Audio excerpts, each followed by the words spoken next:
I flew on Porter's Embraer E2 from Western Canada. Porter has made quite a name for themselves since launching in 2006, with their unique Dash 8 operation from Toronto's Billy Bishop Airport and their elevated level of service on board. Up until a few months ago, though, they'd been exclusively an Eastern Canadian site. Back in February, they became the first airline in North America to fly the Embraer E195 E2. Since then, the E2 fleet has only continued to grow, and more destinations added, including my hometown of Calgary, Alberta. Earlier this month, I needed to get myself to Halifax, and after flying the E2's inaugural flight from Toronto to Ottawa, I wanted to try out these new planes on a longer journey. So, I found this pretty reasonably priced fare in Porter Reserve, their premium product, thanks to both a sale they had going on and this $150 voucher they gave out on that inaugural flight. Although it did mean an early wake up for a 6:30 a.m. flight to Toronto first, these are pretty well timed for onward connections to the East Coast. I won't lie though, the very presence of Porter in Calgary is still pretty surreal to me. It's something I'd been hoping for years, so actually being here, flying them from home now, is very cool. Today's E195 E2 was the newest one in Porter's fleet at the time, having only flown a handful of revenue flights before this, and registered as Charlie Golf Kilo Quebec Sierra. This plane is the 10th E2 in the fleet, and was delivered to Porter at the end of May. Even after half a year of seeing these around, I can honestly say the novelty still hasn't worn off. I just can't get over that head-on profile, with those huge Pratt & Whitney GTFs being virtually the same size as the fuselage. Now, the other big reason I had for wanting to fly Porter on a longer flight is because they have some new onboard meals that are only offered on flights longer than 2.5 hours. Those meals are complimentary for Porter Reserve too, so that plus the extra legroom was worth the extra cost since I was going to pay for both anyway. Since there are 2 flights on this booking as well, the added cost of extra legroom seats do add up. Besides the E195 E2 being more regional jet sized, I think a longer itinerary like this is a good test of its comfort. Announcement for Porter Airlines, Flight 352. At this time, we invite all eligible customers to board now or at their leisure through the priority boarding lane. With that, boarding started, with a slight correction from the gate agents saying rows 1 to 4 first. We ended up waiting in the jetway for about 5 minutes since catering showed up right as boarding was called. I, however, was happy to wait as long as it meant those meals made it on. My seat for this first leg is 4D, in the last row of Porter Reserve. As expected, there is plenty of space for me here, in a very comfy 36 inches of pitch, plus the excellent view of the engine. I'll take a more in-depth look once we're airborne, but right away, waiting here was this nice card welcoming us on board. I think that's just such a nice personal touch, explaining what you can expect from the flight. Boarding also finished up very quickly, and Porter Reserve was looking a bit sparse. About 30 to 40 people boarded, and out of 132 seats total, that's not great, but it might have just been a slower day. Then again, Calgary to Toronto is a route with a lot of competition these days, with Air Canada, WestJet, Flair, Lynx, and now Porter. I really hope Porter can stick it out here, especially since the onboard service is so compelling. Porter members, board your flight to Toronto. We're all ready to go up here, just waiting for the catering to arrive. We've been told it might take about 10 minutes. Good news, once we are on our way, about 3 hours, 30 minutes in the air, 39,000 feet. Weather Toronto, 29 degrees and clear skies when we arrive. Thank you for your patience and welcome on board. Our departure time soon came and went, and I was certainly hoping those meals would be worth the wait. Some more catering eventually showed up, and we were on our way about half an hour behind schedule. Here's our departure from Calgary off of runway 35 right.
Those Pratt & Whitney GTFs are impressively quiet, almost too quiet for the aviation enthusiast part of me.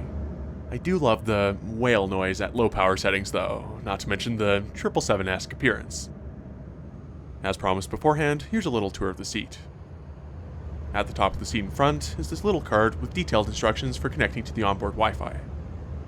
Below that is a sturdy bifold tray table that's actually at a good height. Further down is the seat back pocket, which had the safety card for the Embraer E2, the usual air sickness bag, and Porter's in-flight magazine, which is, unfortunately, a bit of a rarity among airlines these days.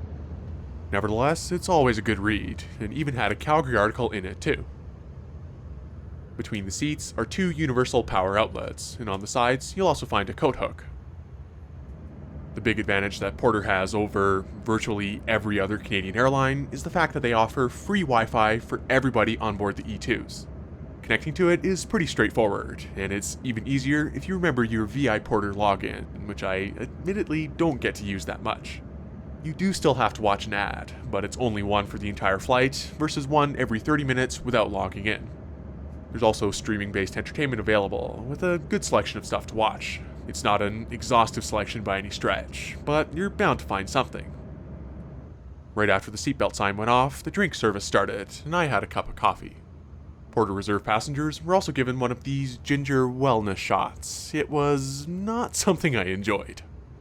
I have noticed that Porter might be one of the only airlines that actually offers a lid for their coffee, a pretty sensible choice. Shortly after, the smart-looking meal box I'd been wanting to try for a while appeared, with Porter Reserve branding on it. This is actually a really well-designed box, as ridiculous a statement as that is, and opens up to reveal Porter's breakfast offering, a little tray of fruit, and a scone with an actual glass jar of jam. That also came with this high-quality plastic cutlery in a fabric napkin. Also in the box was this cardboard phone stand. I'll try that out in a bit. After that, our cabin crew came by with a selection of main courses, and I had this smoked salmon croissant. I think this is one of the better breakfast offerings out there among Canadian airlines, although the portion size for that main course is a bit small. Just based on the outline there, I think lunch and dinner portions might be bigger. The fruit tasted pretty fresh, and so did the salmon. The real highlight for me though was that scone and jam. It genuinely was delicious. Overall, a very, very solid breakfast. I think I still have to try out one of the meals on another flight sometime, but this was still impressive. The meals are free for Porter Reserve, like I said, and are available as buy on board for Porter Classic, but on today's flights, they were offering the entrees to everybody for free. This device stand they gave out in the meal box works pretty well with phones, though it might struggle with tablets. I still think that's a very nice touch. There are 2 lavatories on board the E2s, with one in the front and one in the back alley. The one in the back does not have a ton of headroom, nor does the one in the front for that matter, but this one is pretty roomy and looks nice and new. Like I said before, Porter has 132 seats on their E195 E2s. Most of these are standard economy, or what Porter calls Porter Classic, at a fairly tight 30 inches of pitch. Further up though, they do have a few extra legroom seats, which they call Porter Classic Stretch seats, with a more comfortable 34 inches of pitch. I was going to go for those seats originally, but when I priced it out, by the time I added the extra legroom seats for the 2 flights, plus however much a meal would have been, it was pretty close to Porter Reserve anyway. As you can see though, this was quite an empty flight. Like I said, Calgary to Toronto is a bit of a battleground at the moment, and I can see it being tricky to compete when there are so many flights a day already.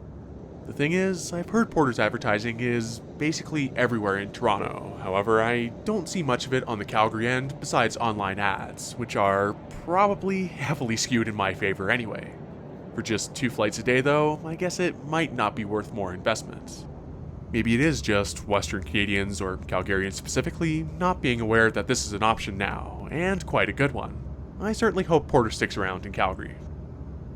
About an hour before landing, a basket of snacks came around for Porter Reserve, and I went for this shortbread cookie. Another drink service soon followed, and I asked for some apple juice. Although the glasses are supposedly just for alcoholic beverages, you can ask for one if you really want. To be fair, who wouldn't want a drink out of one of these? For the rest of the flight, I relaxed and enjoyed the extra space before we eventually began our descent into Toronto. The thing is, because of the catering delay in Calgary, what was already kind of a short connection got even shorter, and we were still on approach when boarding for the next flight to Halifax started.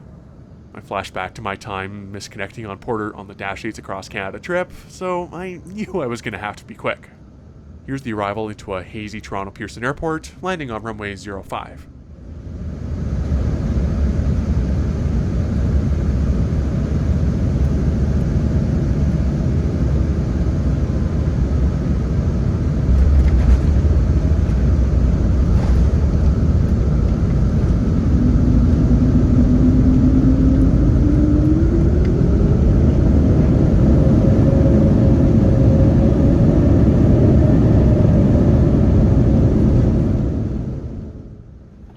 Fortunately, the situation was not nearly as dire as I thought, seeing as we parked right next to the Halifax flight.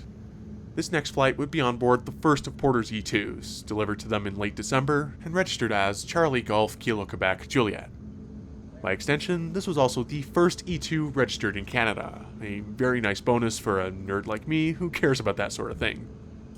Although I'm super glad I don't have to sprint to the Terminal 3 satellite or something like that, it's always those few minutes before the door opens that feel the longest. Sure enough, I was one of the last couple of people through the gate here. Although I'm all for a quick, efficient connection like this, it can be a bit stressful. That being said, I personally prefer this to a poorly timed connection with a few unnecessary hours in Toronto that just takes up more of the day. I stepped on board and settled in my seat for the next hour and a bit, 1A. I wanted to try a bulkhead seat just for comparison's sake, and there's still plenty of room here, plus a good view of the plane I was on 5 minutes ago. Thanks to the wide Embraer windows, it is also possible to get an engine view from here, but just barely. The doors soon closed on quite possibly the shortest successful connection I've ever had, and here's the next departure off of runway 06 left.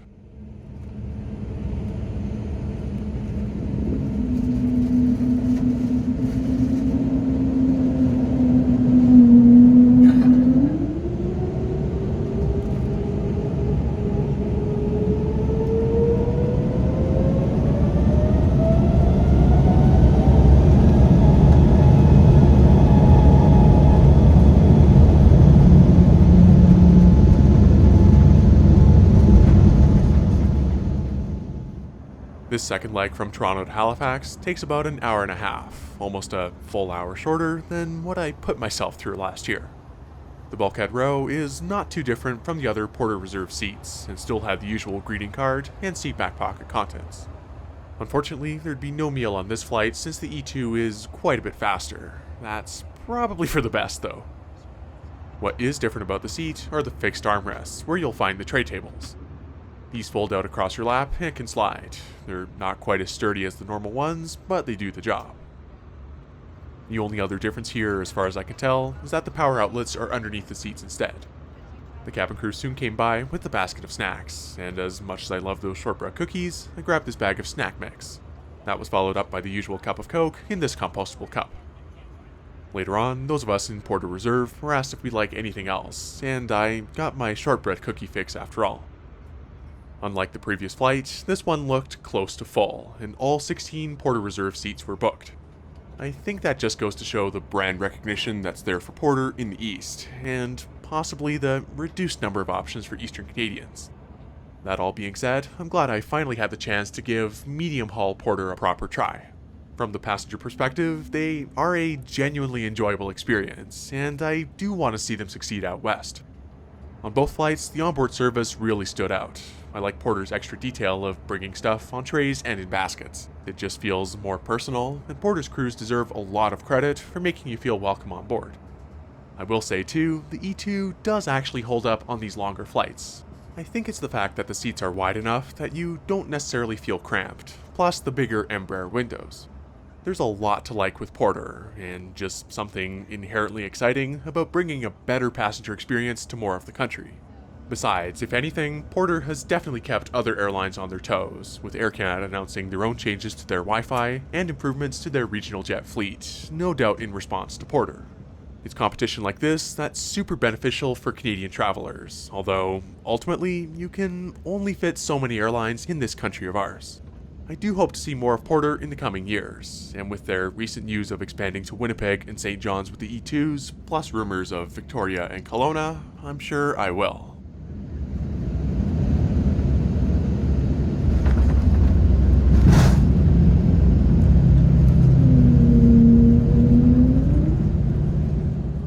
Thank you so much for watching this almost cross-country journey with Porter, and I'll see you next time.